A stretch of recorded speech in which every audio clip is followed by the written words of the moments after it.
First joining us is Congressman Louis Gohmert from Texas. Congressman, always a pleasure to have you. Welcome back to the program. Well, it's always great to be listening to you, but it's even more terrific to be talking to you again. Thanks, Sean. There is an emerging controversy, and I'm just becoming aware of this now, and it's something that you and your office have picked up at somebody that was at the speech of the president yesterday, Imam Magid. I'm not sure how to say it. Magid, that's it. You got it. And tell us about him. He was at this event yesterday. Yeah. He is the president of the Islamic Society of North America, or ISNA, is what they're often referred to as. And ISNA, the Islamic Society of North America, is one of the named but unindicted co-conspirators with the Holy Land Foundation, in which there were 5 convictions, or 5 people convicted of 108 counts. ISNA was one of the co-conspirators, and I've seen documentation, deposit slips and journals, ledgers and things. They have a tremendous amount of evidence that could have been used to prosecute ISNA, and yet Holder decided, well, he says it was not a political decision. I was grilling him in the Judiciary Committee recently. But the fact is there was plenty of evidence to support that, and when there were a number of the co-conspirators that asked that their names be stricken from the pleadings, and the judge refused to strike ISNA and others because he says they're basically a prima facie case against them. Holder won't prosecute them. And then if you go to the White House website, it's on their website. There's a speech from the number 2 guy at the National Security Administration, Dennis McDonough. Hang on, is it on the Justice Department website or on the White House website? On the White House website, you got the number 2 NSA saying that he thanks Magid for the wonderful introduction, and it goes on to say, and he did such a wonderful job of providing the prayer at the Iftar celebration in the White House last year, Iftar being the celebration that ends the fasting of Ramadan. We've got the president of the Justice Department documents alleged a co-conspirator to funding Hamas in the White House, leading the president in prayer, and then it's on the Huffington Post today that he was talking about this being a good speech that the president gave, and he was honored to be president. He is in the inner sanctum of the State Department. He's in the White House, and his organization, I've seen documents that make pretty clear they're helping fund Hamas. And so when the president said in his speech, quote, the recent announcement of an agreement between Fatah and Hamas raises profound legitimate questions for Israel, it doesn't. It raises profound questions and issues for this administration because under our criminal law, you can be indicted for providing support to Hamas. And, in fact, one of the convictions was over providing funds, goods, or services to a specially designated terrorist organization, and that's Hamas. And so it's not just an issue for Israel, it's an issue for our United States and particularly this president, his administration. So you're 100% sure that this imam, this co-indicted co-conspirator in the Holy Land case, that has now been, he was at the White House yesterday and has been there before? No, he was at the State Department yesterday. I'm sorry, I meant the State Department, where he gave his speech. Well, Sean, I know, of course, we know under the House rules you can't say the president ever lies, but we do know whoever furnishes the words for his teleprompter he reads sure is lying. But the White House, their own website is the one that has the transcript of McDonough's speech where he thanks him for leading the president in prayer at the Iftar celebration last year.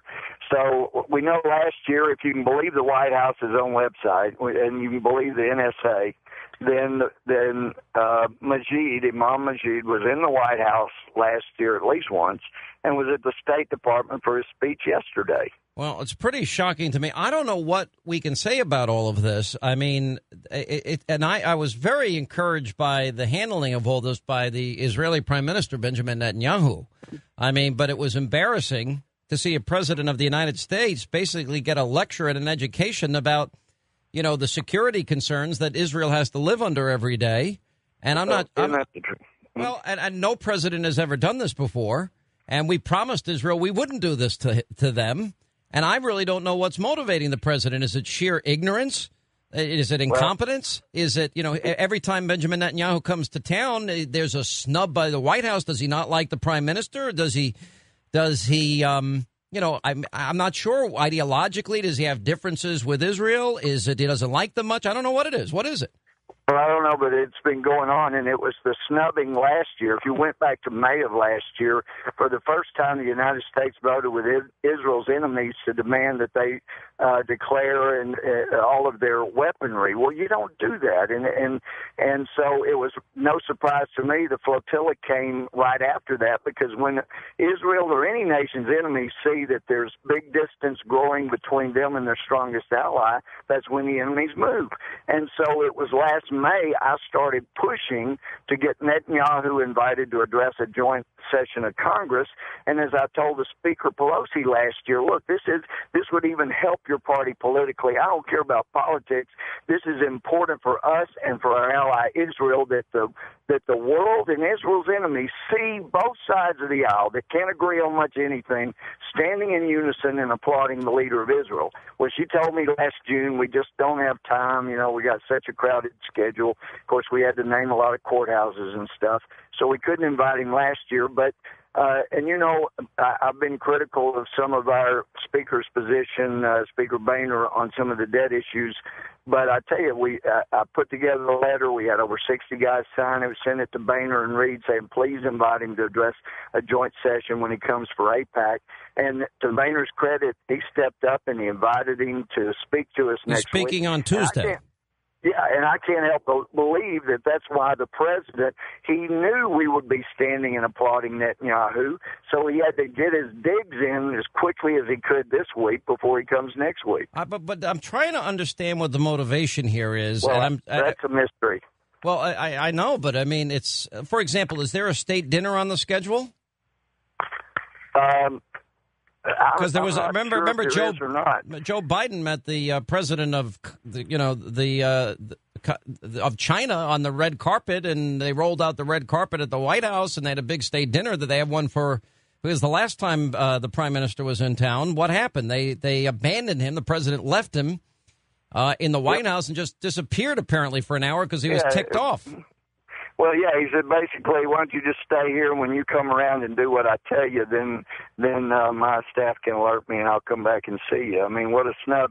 But there's an awful lot of ignorance, whether it's from Obama or whoever puts his words in his teleprompter. When you look at the quote, the dream of a Jewish democratic state cannot be fulfilled with permanent occupation. Apparently, our president's not aware the dream of a Jewish democratic state happened, and President Harry Truman was the first national leader in the world to recognize that it happened and recognize Israel as a nation. They're not a permanent occupation. They are a Jewish democratic state, and the president needs to understand that and quit vilifying these guys. Let me play again today. This was in the Oval Office, the Prime Minister of Israel with President Obama. And you tell me if you have the same sense that I do. I felt like, the prime minister basically had to take the president by the hand and educate him on what the real security issues for Israel are. And I felt it was embarrassing for him. But let me play both of them. They're a little long, and I'll get your reaction. While Israel is prepared to make generous compromises for peace, it cannot go back to the 1967 lines. Because these lines are indefensible, because they don't take into account certain changes that have taken place on the ground, demographic changes that have taken place over the last 44 years. Remember that before 1967, Israel was all of 9 miles wide, was half the width of the Washington Beltway. And these were not the boundaries of peace. They were the boundaries of repeated wars, because the attack on Israel was so attractive from them. So we can't go back to those indefensible lines, and we're going to have a long-term military presence along the Jordan. I discussed this with the president. I think that we understand that Israel has certain security requirements that will have to come into place in any deal that we make. That Israel cannot negotiate with a Palestinian government that is backed by Hamas. Hamas, as the president said, is a terrorist organization committed to Israel's destruction. It's fired thousands of rockets on our cities, on our children. It's recently fired an anti-tank rocket at a yellow school bus, killing a 16-year-old boy. And Hamas has just attacked you, Mr. President, and the United States for ridding the world of bin Laden.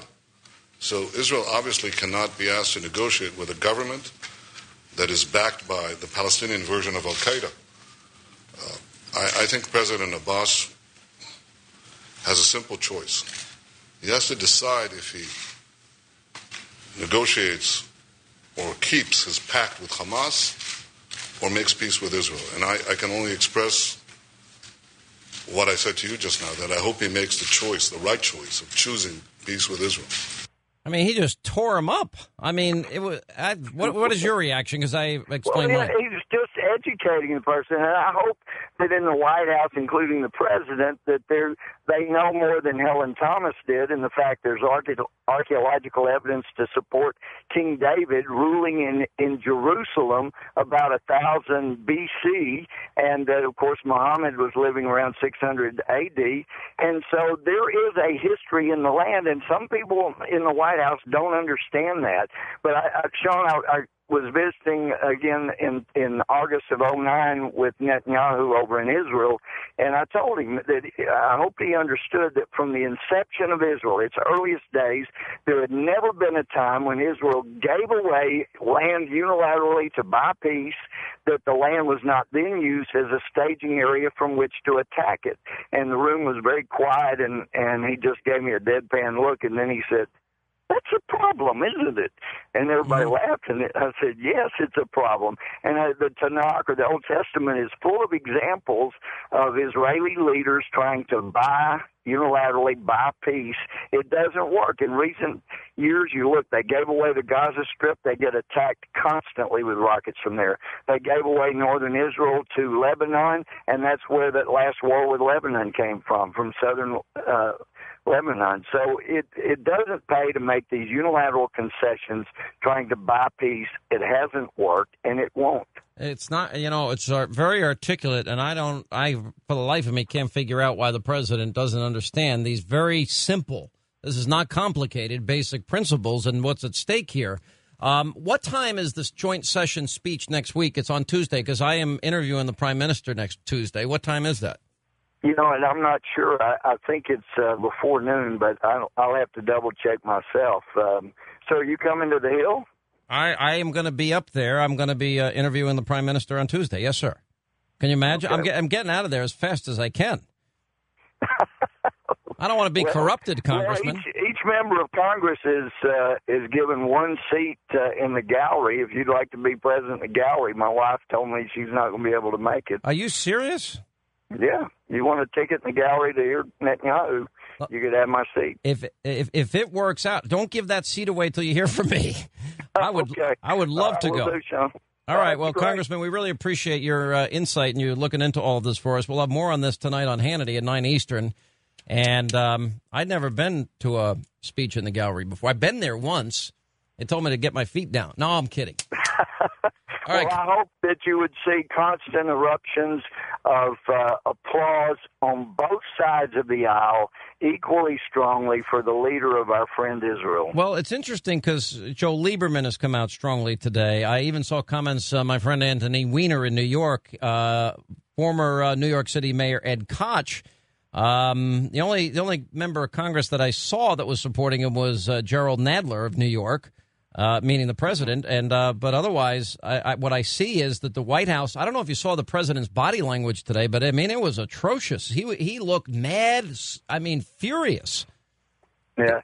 Well, I hadn't had the chance to see it. I was listening on the radio as I was traveling between meetings, but I look forward to seeing it later. And I usually get to watch a replay of your show and always enjoy that. Well, we appreciate it. Congressman Louis Gohmert of Texas, who's really been a staunch, solid, real constitutional conservative and one of the sane voices for freedom. Thank you, sir, for being with us.